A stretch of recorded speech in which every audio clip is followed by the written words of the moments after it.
Tentu saja kami akan sangat mendukung tim pemerintah untuk mempermanenkan pembelajaran daring atau pembelajaran jarak jauh jika memang kondisi dunia kita sekarang, kondisi pendidikan Indonesia sekarang benar seperti ideal sebagaimana yang mereka gambarkan pada dunia mereka. Namun pada kenyataannya Dewan Juri yang saya hormati, pendidikan secara daring ini tidaklah ideal untuk semua orang. Tidak semua orang mendapatkan manfaat yang sama bagi dalam pendidikan daring ini. Mereka berargumentasi bahwa ketika menggunakan pendidikan daring, pendidikan jarak jauh, kita bisa memberikan kesempatan yang luas kepada anak-anak untuk mengeksplor dirinya sendiri, memberikan kesempatan yang luas bagi orang-orang untuk menentukan bagaimana pas belajarnya. Namun Dewan Juri saya hormati, perlu kita ketahui atau kita akui bahwa output pendidikan, hasil pendidikan tidak hanya bergantung pada apa yang guru berikan kepada murid. Namun murid juga bagian dari masyarakatnya, bagian dari keluarganya. Apa yang terjadi di sekitar mereka tentu akan sangat berpengaruh dalam proses belajarnya.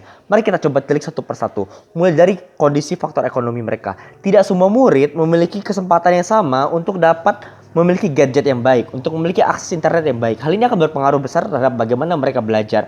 Murid-murid yang memiliki fasilitas yang baik tentu akan dipandang baik oleh guru. Lalu murid yang dipandang buruk, mereka akan dipandang buruk juga. Hal ini akan menyebabkan mereka yang sebenarnya mampu untuk berhasil dalam kondisi normal, namun jika diterapkan pendidikan daring, mereka yang sebenarnya bisa menjadi tidak akurat dinilai sebagai orang yang tidak baik, dan akhirnya mereka merasa gagal yang mungkin akan diteruskan ke dalam kehidupan mereka. Sebagai contoh, orang-orang yang mungkin terhambat untuk belajar matematika karena koneksi internet yang terhambat, ia merasa tidak jago matematika. Guru-guru menilai ia tidak jago matematika hanya karena ia terlambat mengakses video, hanya karena penyimpanan video tidak baik, hanya karena layar laptopnya tidak sejelas teman-temannya yang lain. Nah, padahal kemampuan matematika sendiri itu tidak dinilai dari seberapa cepat kita mengupload sesuatu atau mendownload sesuatu.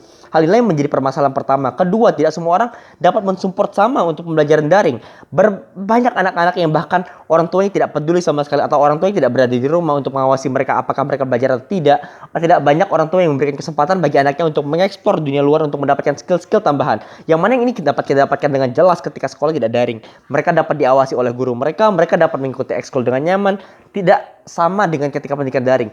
Kita baru berbicara tentang fasilitas ekonomi, lalu fasilitas dari orang tua. Belum lagi kita berbicara tentang budaya di sekitar mereka mungkin tidak mendukung mereka untuk belajar. Mereka mungkin lebih disarankan untuk membantu di rumah dan lain sebagainya. Lalu iya benar, kita harus mengikuti perkembangan teknologi. Namun Dewan Juri yang saya hormati, perkembangan teknologi juga tidak menghapuskan interaksi sosial sama sekali.